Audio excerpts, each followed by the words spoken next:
Border Czar Tom Homan's heading to Minnesota, and a judge there is weighing a request to halt ICE operations in that state.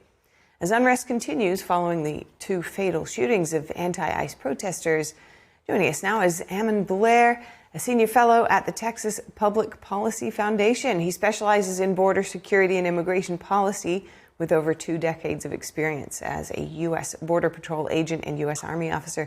Good to have you with us today, Ammon. We saw Vice President Vance last week in Minnesota calling for calm. Tom Homan is set to arrive there to manage ICE operations on the ground, as I've just said. How could Homan being in Minnesota help law enforcement efforts?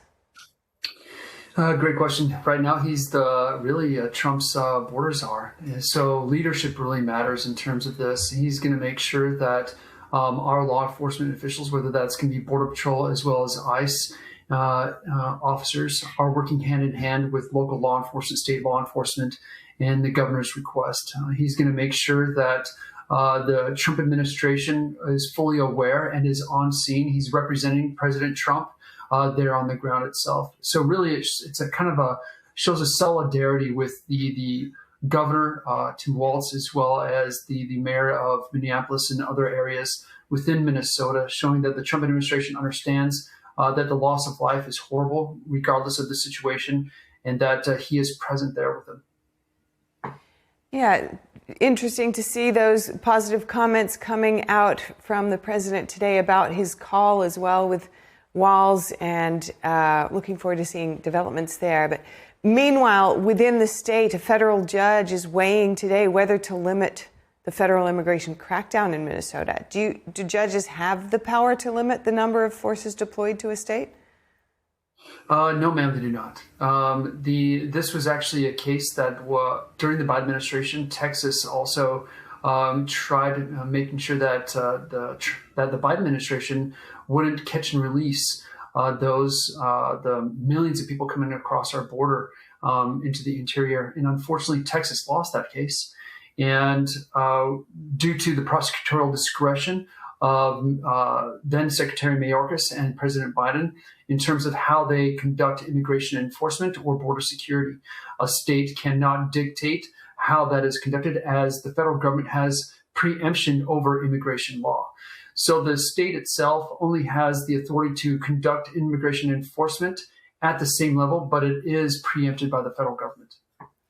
Okay, so do you believe then that this case is pretty well set? It won't be halted?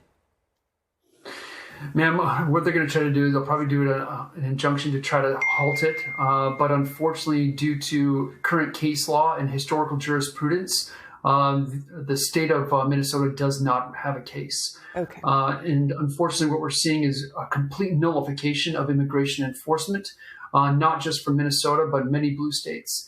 Really, we're falling back to the time of the Articles of Confederation, where each state tried to set or had laws in place to set their own admissibility into their own state. And so you're seeing red states versus blue states inside the United States, those who are willing to work with immigration and the federal government and those who are not. And what effect do you see this having if it continues in this direction?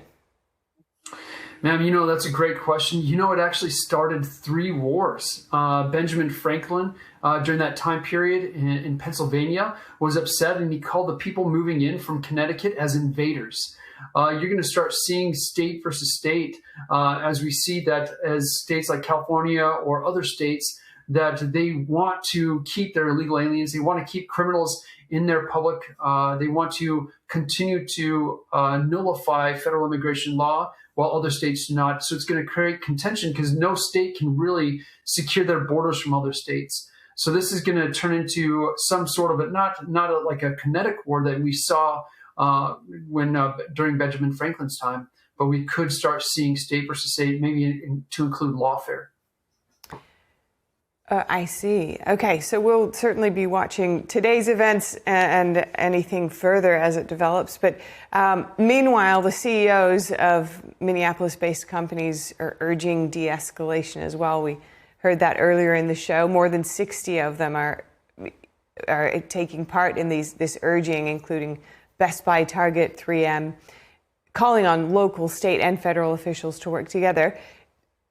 How do you see that and perhaps its effectiveness and in weighing in on this tension? Yeah, great question. So, look, we need to take a step back and understand that the reality of the situation on the ground. We have a nationwide network seeking to completely overthrow, subvert, put down, or destroy the federal government, specifically immigration enforcement. We have organizations that completely oppose our federal government and their authority, trying to prevent, hinder, delay the execution of any of these immigration laws. So this is a well-organized, well-funded network of organizations that no matter where we go, they're going to continue to follow and try to disrupt ICE. And so any support from governors, elected officials, from law enforcement, the support of these organizations is complete sedition. Okay. Lastly, Ammon, Senate Democrats are threatening to withhold DHS funding as tensions rise over ICE operations. Your thoughts on that? Yeah, great question. Look, our ICE officers stand at the precipice of or the boundary of American citizenship. Their whole goal is to identify illegal aliens that are found inadmissible, either by an immigration judge or they were here illegally in the first place and were not found to be asylum seekers or refugees. Then to detain them and to remove them from the United States. Really, that at the end of the day, that's their main mission. And so the idea and concept that we must defund immigration enforcement together would completely nullify immigration enforcement across the United States, would completely destroy the whole idea and concept of the difference between a citizen, a legal resident, and an illegal alien. And if you destroy that citizenship, if you destroy the sovereignty of the individual, then you're going to destroy the sovereignty of the state.